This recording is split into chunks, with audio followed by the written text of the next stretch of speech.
안녕하세요. 이것은 비혼주의자였다가 결혼한 여자와 결혼하려다 비혼이 된 여자의 엇갈린 운명을 그린 슬픈 이야기입니다. 여자 나이 40, 이 나이쯤 되니 지인들 사는 모습이 극명하게 나뉘었습니다. 결혼한 여자와 결혼하지 않은 여자, 그리고 돌아온 여자. 오늘은 저 세 여자에 대해 이야기해 보려고 합니다. 결혼한 여자는 바로 저고요. 결혼하지 않은 여자는 제 친동생입니다. 그리고 돌아온 여자는 제 찐친입니다. 지난번에도 말씀드렸다시피 저는 비혼주의자였습니다. 그런데 지금 이렇게 결혼을 했고요. 애도 낳았고요. 제 동생과 찐친은 결혼을 하겠다고 했는데 지금 저러고 있네요.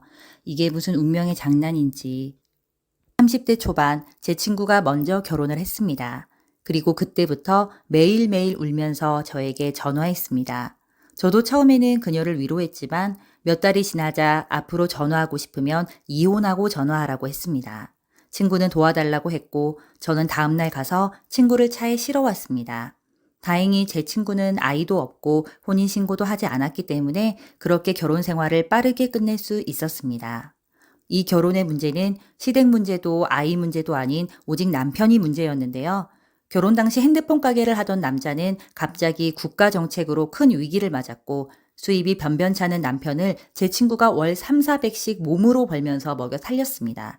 그 남자는 밖에서는 사람 좋은 척하며 돈을 쓰고 다녔고 그렇게 구멍난 카드빚은 제 친구가 갚는 악순환이 계속되었는데요.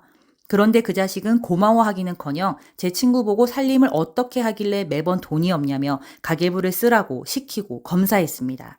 게다가 아직도 조선시대에 살던 그놈은 제 친구에게 칠첩반상을 요구했고 젓갈을 왜 담그지 않고 사오냐며 나무랐습니다.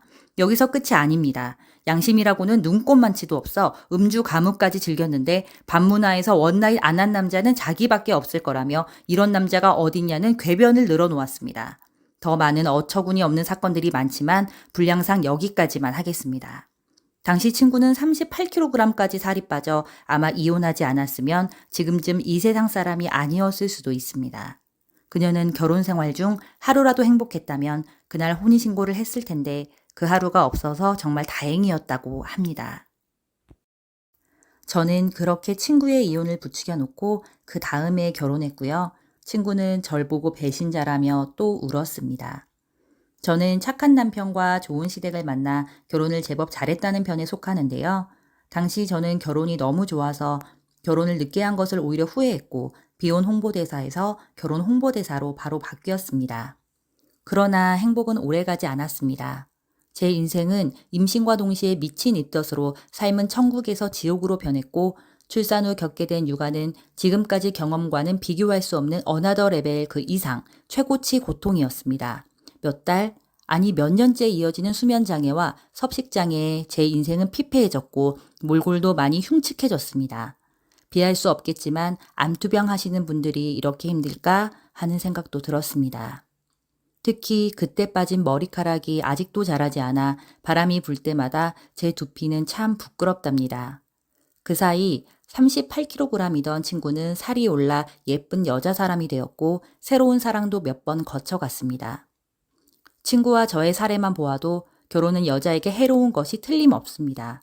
시집살이하며 출산으로 망가져버린 몸, 육아에 찌들어 경단녀가 되는 이야기들을 들으면 도대체 결혼은 여자에게 있어서 장점이란 게 있기는 한 건지 싶습니다. 저도 지금 생각해보면 어떻게 둘을 낳았고 지금까지 길렀는지 잘 모르겠습니다. 그런데 이런 결혼을 왜 하려고 할까요? 그렇게 거지 같은 결혼 생활을 하고도 제 친구는 재혼을 하기 위해 노력했는데요. 노력은 했으나 결실은 맺지 못했습니다. 아무래도 한번 갔다 온 사람은 힘든 것 같다며 핸디캡이 있으니 새로운 사람을 만나는 것이 쉽지 않다고 했습니다. 그럼 아직 40도 아니고 갔다 오지도 않은 제 동생은 왜 결혼을 못하는 걸까요? 제 동생은 저보다 4살이 어리지만 가능성이 굉장히 희박해 보입니다. 제 친구가 남자 보는 눈이 없는 게 문제라면 제 동생은 동생 자체가 문제였습니다. 저도 이게 문제가 될 줄은 몰랐는데 요즘 세상에선 이게 많이 문제더라고요. 제 동생은 현모양처를 꿈꿨는데요. 현모양처를 직역으로 바꾸면 전업주부거든요. 그런데 요즘 남자들 전업주부 싫어하더라고요. 차라리 돈 많은 남자를 원했다면 오히려 결혼했을지도 모를 것 같습니다. 제 동생은 속물은 아니었지만 현실 감각은 제로였습니다. 돈 없는 남자도 돈 없는 여자는 싫은가 봐요. 제 동생은 이제 자기 몸은 자기가 책임져야 할 것 같다며 갑자기 미친 듯이 일하고 있습니다. 디지털 노가다로 하루 14시간씩 일하며 제 주변에서 돈을 가장 잘 벌고요. 그래서 이제는 자기가 결혼 안 할 거라고 합니다. 이렇게 갑자기 능력 있는 골드미스가 된 제 동생이 저는 참 부럽기만 했는데요. 그렇게 남부러울 것 없던 동생은 삶에 이유가 없는 것 같다며 갑자기 고양이 한 마리를 입양했습니다. 그런데 이 고양이가 보통이 아니에요. 겨우 한 마리 키우는데 저보다 더 마음고생하는 동생을 보며 저는 깨달았습니다. 인간은 심심한 걸 못 참는구나. 지팔직곤이 이런 거구나. 비혼 친구들이 외롭다고 할 때마다 팔자 늘어지는 소리 하는구나 라고 생각했습니다.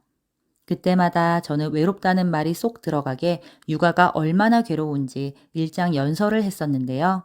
하지만 요즘 드는 생각은 외로움이라는 감정이 누군가에겐 괴로울 만큼 클 수도 있겠다 싶습니다.